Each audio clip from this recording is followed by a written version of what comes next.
Hey everybody, it's Dave. This is part 3 of the series that I'm calling Basics of Application Modeler. If you haven't watched part 1 and part 2 already, I'd suggest to go back and watch those first. But otherwise, let's jump right into part 3 here, where we talk about HTML mode and some best practices. Now let's look at spying elements with HTML mode and talking about the various attributes available and the element types and stuff like that.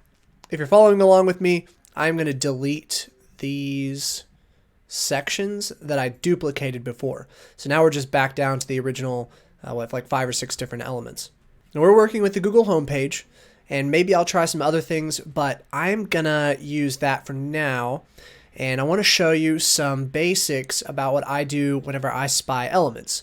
I definitely do not do what I showed you earlier, which is I just clicked, I created an element, identify, click the page, and then moved on. As soon as I create an element, I immediately put in place the standards that I have required of myself for a while now. So now let's pretend like I have just created this element. So I have cleared this, and we're going to start from scratch on this main image over here. We're going to do this for all of them, actually. Let's clear these, and we're going to do them right from the start. You can always tell yourself, I'll come back and update it later, but you know you won't. So let's click identify, go over to the web page, hold control, click the image, and then it brings up a list of pre-selected attributes. Description field, right? You can enter stuff in there so you can search it in Application Explorer. But the element type can be important. It's not necessarily important right this moment, but this can affect things later on, so we'll come back and change those. The data type does not really matter in this case. Sometimes it does, like in the case of passwords, but we'll come back to that as well. We have attributes and notes tab. You can put some details in here if you need to about this element. And then in the attributes, we have quite a few things here, not as many as active accessibility, not even as many as UIA mode, but it can be a little bit difficult to know which elements you should use and what the best practices are. Let me just give a disclaimer here that what I suggest as best practices, I have a different opinion in some ways from standard practices other people employ, and I have reasons for that, and I think I encourage you to kind of come up with your own as well. But at the same time, make sure that that jives with your organization's best practices and always implement what your authority tells you to do. So let's talk about what I think is best practices in using attributes. First thing that I do every single time is I deselect any attributes where the value is blank. There are times to use that, but typically that's not what you want to leave selected. You want to use a blank value on purpose, not an accident. So general rule of thumb as we're doing this is to only use attributes that you know the reason for using them. If you don't know why you're using that attribute, don't use it. Deselect it and make yourself decide to add it rather than the other way around and making yourself decide to remove it. So I'm going to deselect immediately all of the blank values. Okay, so sometimes ID is filled, input identifier is filled sometimes, input type, in fact. Actually, matter of fact, a lot of these are filled a lot of times, which is why Blue Prism has it pre-selected whenever you initially create it, because those are often very reliable attributes. But in this case, it's not, because it's blank, and they could become filled later on at different points of interacting with the web page, so we've deselected it now. I'm going to also deselect enabled. This pains me, but this is one of those things for me that I'm like, do I want to use enabled? I don't know. We're going to deselect that. We'll come back and talk about that hopefully later. Class name I'm deselecting because it's empty.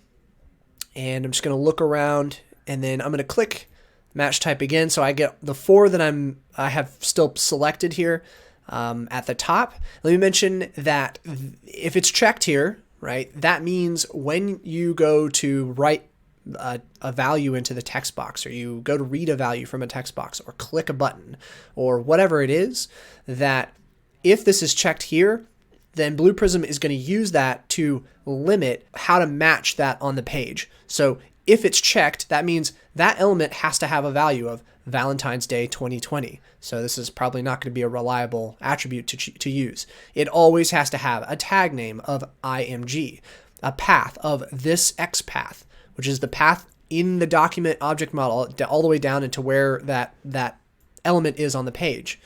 the parent URL, which is going to be up here. And you see that this has like, you know, this crazy number here. Maybe that's the same thing every time. I don't know, but most likely not. Once you have unchecked the match column for all of the attributes that are blank in the value, the next thing that I would do is come up here and change the parent URL, which is going to be always there for HTML mode.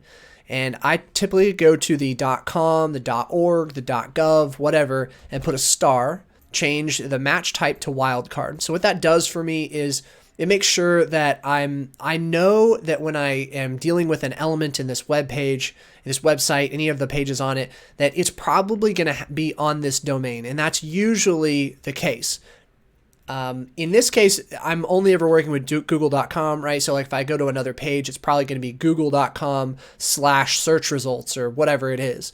And so I can, this will be reliable. If you're using this against an application that has a test environment, a QA environment, and whatever else, the normal way for those web pages, those websites to be named is to have something like this, dev hyphen and then google.com, or it might be like uat-google.com. So if you're trying to match up, if you're trying to make this work for multiple environments, the easiest way to do that is to put a star like somewhere right here. And then it'll match against any of those environments, whether it's the prod environment, which has no value here, or it has UAT or whatever it is. This will match against all of those. Now you'll want to know what those URLs are across all those environments before you do that though. Another way to do it is that you could use dynamic. So I'll go ahead and show you that while we're talking about it. This is typically not a time that I would use dynamic, but I think it's fair just to show how you use it. Okay, so I'm going to click dynamic, click OK, and then I'm going to change this navigate stage to use what I just created. I'm going to call this highlight. And then in the action, I'm going to go down and choose verify, and in highlight, I'll put true. Okay, I'm going to step over this. Missing parameter, right. We just made it dynamic, Dave. So go into the parameters, and then this is where you could put like a data item. So input data item. And probably want this to be a wildcard. Click OK. Let's create a data item on the page that matches what I just called that. Input data item text. And then we'll do like Google.com like that. And click OK. Now let's reset and try that again. Okay, so you see it highlights that image. Whoops. Let's try that again.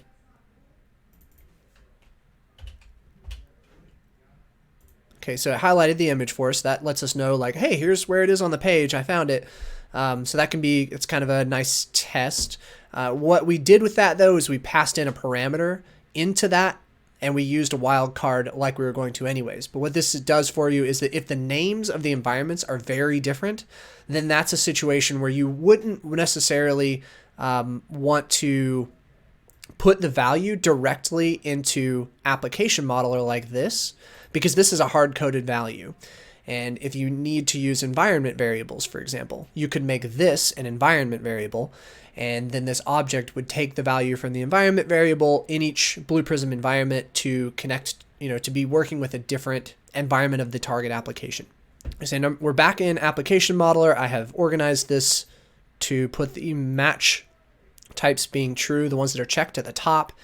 The next thing that I will look for is anything that looks like it might change from day to day, or as months go by, things that might change about the website to not make this element work anymore. And I can immediately see this Valentine's Day 2020, I can guarantee you come back tomorrow and this will not work anymore. Matter of fact, if I wait another, like 3.5 hours, I don't know if it's at midnight, but whenever Google changes this image, this will no longer work because it'll be called something different. So I think we actually just need to remove this because this is just not reliable at all.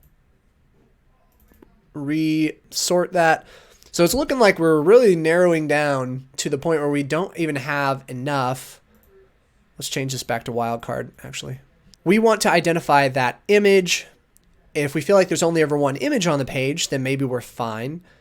But let's see if that's the case. If I deselect the path now, because if you've worked with the path, you know that that's a very common thing to change. I suspect that the path will always work on the Google homepage, but you never know. The structure of the page can change, and it's just not a good idea to depend on that. Okay. I've used path in automations that have gone to production, and it worked just fine, and it never broke, but you just never know when it's going to. So if you can help it, you try not to use path. So let's go select my best friend, which is match index. And it should be your best friend too, because you'd always use match index unless you have a specific reason not to. And there are reasons not to. But let's see if this is the first image on the page. Okay, so it looks like it is. It highlighted that. Let's just try match index 2. Okay, looks like there is more than one image on the page. How would you even see that? Look at that. There's more than one image on the page. If this image were higher up or to the left of this bigger image, then it would be match index 1, because it's just going to go from the top of the page to the bottom of the page and match on it that way. So we can't 100% rely on that, and it might mean that we might have to figure out something else. Let's say that, here's a good one. Let's say that the picture, because it typically is a pretty big picture on the page, right? It's usually the biggest picture. If I can figure out the size of this picture, let's create an element just for testing. See how large this picture is. So it has a width of 22 and a height of 22. So I'm going to make this other one. I'm going to check the width and the height. Okay, it's 200 by 500. And I'm going to say that it's usually going to be more than 100. Maybe. Probably have to do some testing on that. But it's going to usually be more than a height of 100 and a width of 100. And let's make sure to change the match type to greater than 100, greater than 100. Click highlight. Okay, so we can still find it. Now if I change match index to 2, and before it found that second image, now it won't. See, no elements match the supply query terms. There's only one image on the page that matches the rest of these attributes. So I don't think I need to add anything else into it. You saw it was relatively fast to find it, so I'm not worried about using the path. That's one way to make it much faster if the application is really slow. And so I think we're good on this. Let's move to another one, and we'll talk about it more. Let's go to the search input, actually. So identify. I'm going to choose this inner one. You saw that there's multiple kind of elements that you can select in here. You just need to try it, see which one works the best. But typically the one that's in the very middle will work whenever you're trying to enter text into it. Okay, so the best practices, right? First thing you do is deselect all the blank values, reorder, and then I'll look for the ones that I think might change. So the path is something I think will change. The parent URL will change. So I'm going to delete everything after google.com, put a star, and then, right, this doesn't really matter in this case, but if we had a development environment or a UA environment for Google, we might have those identifiers here. Wildcard, let's see. So input identifier, enabled, we're going to deselect. This can definitely help sometimes, this enabled attribute. Not saying it isn't helpful. I just like to prove to myself that I need it before I actually do it. Class name, I'm not going to trust that. That might be a static identifier of a class name that this text box is it's taking some of its attributes from, how it's displayed or whatever. But I'm not going to trust it. So, right, I mean like GLFY, what? Now, there's several here that probably won't change. However, I don't need them. Having extra identifiers like this does not help Blue Prism find these elements faster in most cases. So I'm gonna deselect this one because the input identifier is Q, input type text, title search, tag name input. You know what? It's an input. That's different. Input type text. Let's say we don't need input, and then the title of it is search. Input type is text. and we got our parent URL, and then we'll just highlight it really quick. There's only one on the page, it looks like, but match index will help this to go faster. Let's see if we can tell, because what it'll do is it'll stop on the first element it comes across that matches all the selected attributes. It'll stop at that and go, oh, I found it, rather than it searching through the entire page and verifying there's only one before using it. Okay, so you see how much faster that is? If I deselect match index, click highlight, there's a little bit of a delay, select match index again, how much faster that is, because it's looking through the page, finding it, and just stopping. Let's see. Let's identify the next one. We'll do the button and see if there's anything different about that. Best practice. These blank values go away. Okay. Actually, now that we have already spied a few of these and kind of done the best practice order, I think it's going to be kind of similar. I think if you were to follow that guideline, it would work really well for you to remove the blank values, change certain ones to be wildcard with asterisks on ones that can change, remove entirely some of the ones you don't need. The reason, if you don't know why you're using it, then remove it, and then use match index 95% of the time. That'll work. What you can also do instead of going through that whole process is sometimes you can do something like this. So right click on one that you've already spied and copy the element mask. Right click on one that you just spied and you haven't yet gone through all the elements for. So then click paste element mask, and then what it does is it selects the attributes that you have selected in that other one and inputs some of the same values into this one. So it seems to be fairly smart where it doesn't overwrite the values unless it makes sense to overwrite that value. So parent URL, for example, I typed it as this with this asterisk stuff in google.com, and it automatically put that in here and changed the match type to wildcard. Now, this can have a little bit of unintended results. It's not perfect whenever you go from something like a text field to a button. So typically you want to model one button and then copy the element mask and paste it for other buttons. And I'll show you that in a second. But because you'll see that title is now blank, but I'm not going to use a blank title for this button. So I'm going to deselect that, and we'll go back down and reselect value. And that should probably be enough for us. So let's leave that. Click highlight, just make sure that we can find it. Did it find it? Match index, value Google search, input type submit. Let's see what happens with, okay.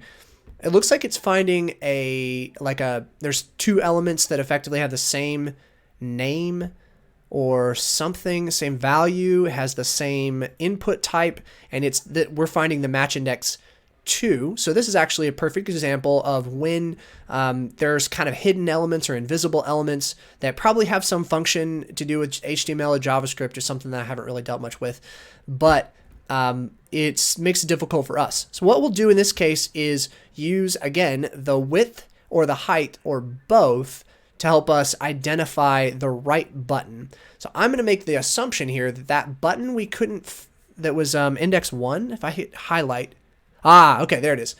So this is something you can look for a lot of times, is click highlight and then look at the very top left or somewhere on the top left, top middle, for a little bitty red dot. And let's see if you can notice it, okay?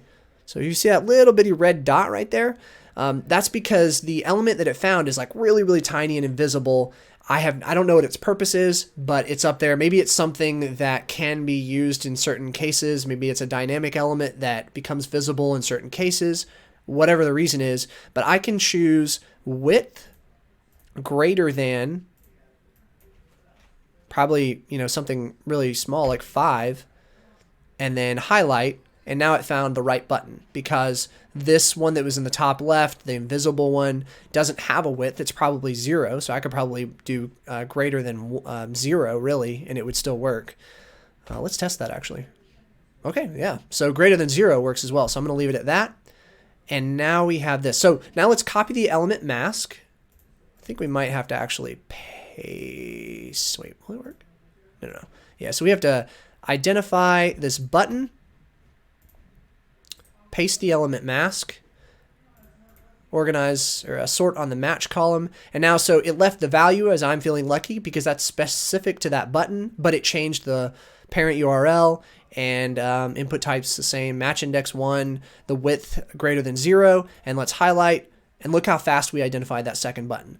So understanding some of those features can be really helpful. It's not 100% necessary. I actually typically will spy each separate element individually and set them up separately because it makes me feel like I know for sure what is in those elements and how they're defined. One thing I want to show you that I'm probably not going to go into a ton of detail about, but it's good to know and something it's good to test. I want to show you the difference is that you can change these element types and that will affect the actions available to you in things like navigate stages. The element type is currently HTML edit, which is the default whenever I spied that element. But just like these attributes, and I need to go through and understand why I'm using them and choose the right ones and change the values or whatever, it's the same thing here. I need to know what the type of element is so that Blue Prism knows what type of actions to give me for it. So I'm going to click OK and go to this navigate stage and show you that this search input has actions like click center, double click center, and verify. But there might be more things that I want to be able to do, like navigate or focus or drag and drop and stuff like that. I can make those come available by telling Blue Prism that the element type is different, that I can work with it in other ways. So I can change it to HTML element. Now, this doesn't mean that it's 100% just going to work, but Blue Prism will give me the option of trying those actions. Click OK. Go back into the navigate stage and hit the drop down in the action. And so now we have a whole bunch more. Drag, drop, focus, insert JavaScript fragment, invoke JavaScript function, navigate, select item, verify, right? So we have a lot more. It doesn't mean these are going to work necessarily. We'll have to try it on the elements, but that gives us more we can work with. And I'm telling you right now that this has saved me from making more complex designs because I've realized that if I just change the element type, then it gives me an action directly for what I need it to do. Things like maximizing and minimizing a window or whatever. Now, let me show you one more example of the element type changing. So if this were, okay, so element HTML button, Blue Prism recognizes it a button. I'm going to go to the navigate stage, choose that button, and see, it's got click center, double click center, verify, very few actions. But if I go back to application modeler and change it to HTML element, it'll now give me those other actions to try things with. Again, it doesn't mean that these things are all going to work, but things like the navigate, like I think this navigate action will work probably with any element, which is effectively just like you put a URL in here and you run this stage and it'll navigate to that URL. And I have no idea why that's an action here, except that maybe they just didn't have anywhere else to put this. But anyway, so recognize that you can change the element type, but it requires testing and understanding why you're changing it to that. One other thing I want to mention is data types. I don't usually use this, and the reason for that is that I typically like to read data as text, and I often just write it as text as well. I find that to be just fine. However, there are going to be times that you'll need to define an element as a certain data type. Honestly, I haven't run into many problems with this, except for in one scenario, and that is the password data type. So let's say this search input is actually a password field. So I put my password in here, password 123.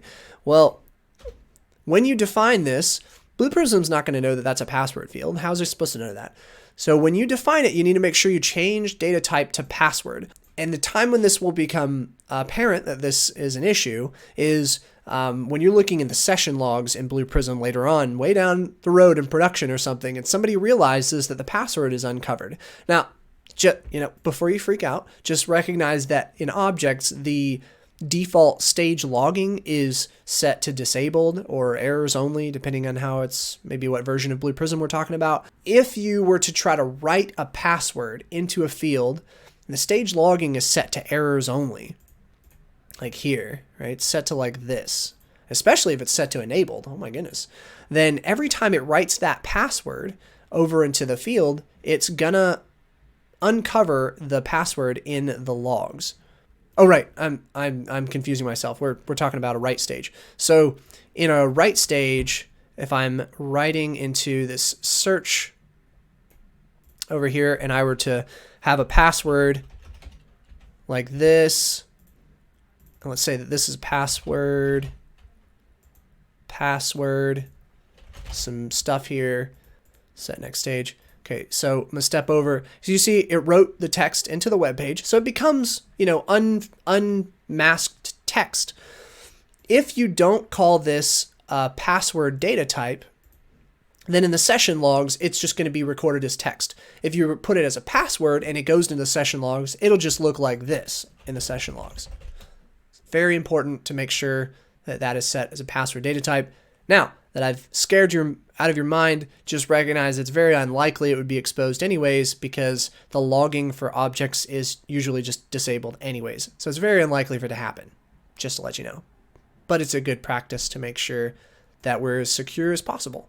And I would expect that in code reviews, that would be one of the line items in code reviews. It is where I currently work, is we make sure that we are doing in code reviews, we check each other on making sure that password data types are set to password throughout the process from beginning to end, including when we are writing to an element in application modeler, into a web page or whatever. As I try to conclude this video, I keep thinking of more things, so let me just go ahead and tack on a few things here. When you are working with a web page that has a whole lot of elements in it, so this is a very simple web page, not very many elements, but if you had a whole bunch of them, it might take forever to find the elements. So sometimes what you can do is use this match reverse attribute so that it will instead search from the bottom of the page. So let's see if I can find the search input using match reverse true. So see, it still finds it. The difficulty here is that you have to make sure that there is actually only one of that element before you use match reverse, or you need to change the match index because it's going to find the first one from the bottom. So if there are two, when before it was finding the first one from the top, now it's going to find the first one from the bottom. So it's finding a different element.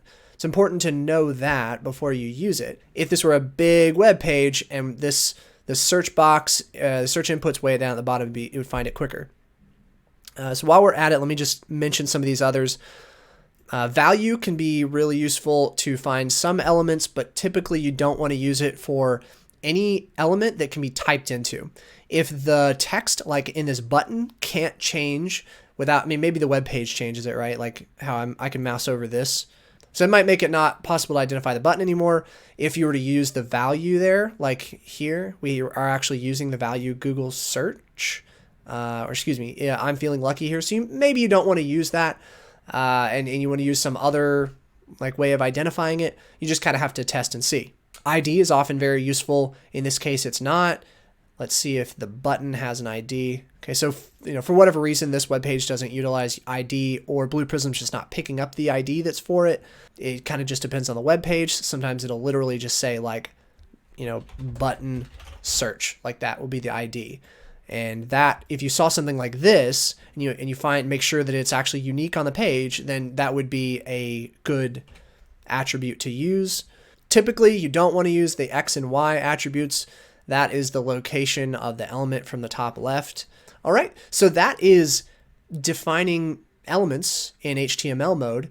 That's really just the basics. There's some more advanced scenarios that you might run into, but I think what I've described is going to cover a lot of the scenarios, and once you get into it, it's really not that hard. You just got to practice it a few times and always make yourself understand why you're doing what you're doing. And don't take anything for granted if you can help it. Know why you're doing those things, and I guarantee that application modeling will go so much better for you. Thanks for watching part 3 of this series of Basics of Application Modeler, where we talked about HTML mode and also best practices that kind of apply to all SPI modes. And that helps us to go right into the next video, which you'll see that we won't go into quite as much detail about each of those, UIA, AA, and Win32, but I think that the rules that you kind of learn dealing with HTML mode kind of apply to all of them.